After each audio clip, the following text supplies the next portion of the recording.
ওখানকার কাউন্সিলর এবং পঞ্চায়েতের প্রধান দুজনের নাম আমি দিয়েছি। আপনারা দেখবেন এদের হাতে চলে গেছে।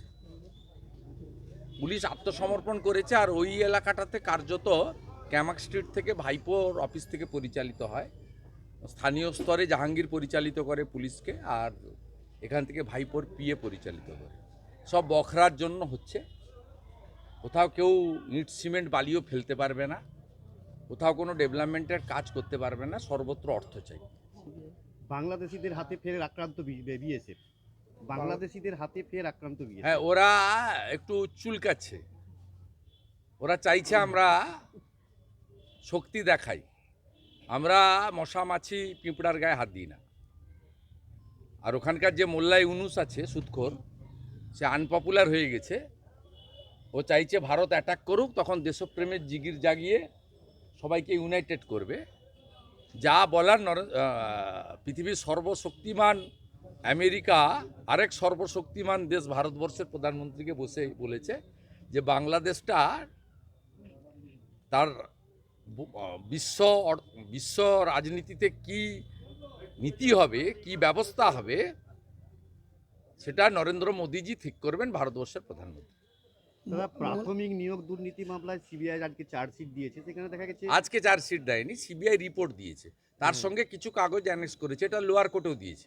আপনাদের এটা পুরনো খবর, এবং এতে বহু লোকের সুপারিশপত্র, পার্থ চ্যাটার্জির অফিসে যাদের সুপারিশপত্র, আপনাকে দুটো জিনিস আমি এক্ষেত্রে বলি, এটা নতুন নয়, এটা 2-2.5 বছর আগের পচা জিনিস আপনার বেরিয়েছে।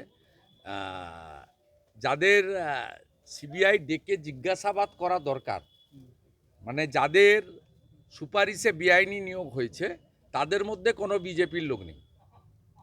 আপনারা যাদের নাম বলছেন তারা তখন এমপি এমএলএ থাকতে পারেন শাসক দলের, সেই সুবাদে লিখেছিল, তারা তখন বিজেপি করতো না, 1 নম্বর। দ্বিতীয় নম্বর হচ্ছে, তাদের সুপারিশে যদি কোনো অবৈধ নিয়োগ হয়ে থাকে বা তাদের আত্মীয়দের নিয়োগ হয়ে থাকে, তাদেরকে ডেকে জেরা করতো। সে জেরার কাজটাও হয়নি। এটা 2 বছর আগেই লোয়ার কোর্টে সিবিআই দিয়েছিল। এটা পার্থ চ্যাটার্জির দপ্তর থেকে যে রেকমেন্ডেশন লেটারগুলো মানিক ভট্টাচার্যের দপ্তরে গেছিল, তার একটা কপি শুধু, এটার সঙ্গে কিছু নেই। এবং যারা আজকে বিজেপির 2-3 জনের নাম আপনারা যারা এসেছে, তার মধ্যে আমাদের এখানকার এক্স এমপিও আছেন, তাতে তাদের সুপারিশে একজনেরও নিয়োগ হয়নি বা তাদেরকে ডেকে সিবিআইকে জিজ্ঞাসাবাদ করার প্রয়োজনও মনে করেনি। শুধু আমাদের সঙ্গে যারা আছেন 2-1 জন তারা নয়, ওদের সঙ্গেও এমন কিছু লোক আছে যাদের সুপারিশে কাজ হয়নি, তাদেরকেও সিবিআই ডাকেনি। সিবিআই ইনভেস্টিগেশনে তার মূল চার্জশিটে বলে দিয়েছে কিভাবে কার কার সুপারিশে সাদা খাতায় অবৈধ নিয়োগ হয়েছে।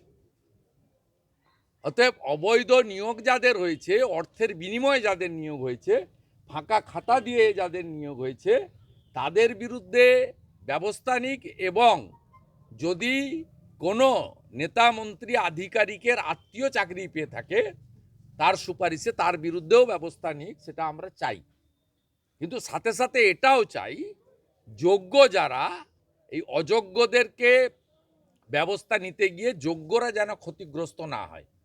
যেমন 26,000 যে এসএসসির চাকরি, তাতে 19,000-এরও বেশি যোগ্য আছে, 5,890 জন অযোগ্য। আমরা অযোগ্যদের চাকরি যাক, এটা একদম চাই। 19,000 সামথিং যারা যোগ্য, তাদের চাকরি যাতে না যায়, এটাও আমরা চাই, খুব ক্লিয়ার। এবং রাজ্য সরকার অবৈধ লোকেদের বাঁচানোর জন্যই যোগ্য অযোগ্য বাছাই করা তালিকা সুপ্রিম কোর্টে দেয়নি। তাই এটা মধ্য দিয়ে এমন কিছু বিষয় নয়, এটা কমপ্লিটলি যা মেটেরিয়াল তারা সিজার লিস্টে পেয়েছিল তার অ্যানেক্সচার, নাথিং এলস। সিবিআই এটা 3 বছরের বেশি ইনভেস্টিগেশন করছে। ইনভেস্টিগেশনে যদি কোনো ফাউল প্লে হয়ে থাকে, তাদেরকে ডেকে জিজ্ঞাসাবাদ করেছে, সে যে দলেরই হোক, যে মতেরই হোক, যে পদেরই হোক। এমনকি আইএস মনীষ জৈনকে ডেকেও জিজ্ঞাসাবাদ সিবিআই এক্ষেত্রে করেছে। অতএব এটা নিয়ে কোনো গোপনীয়তার বিষয় নয়, একদম ট্রান্সপারেন্ট, স্বচ্ছ বিষয়। মোহন ভগবতের প্রোগ্রাম যেটা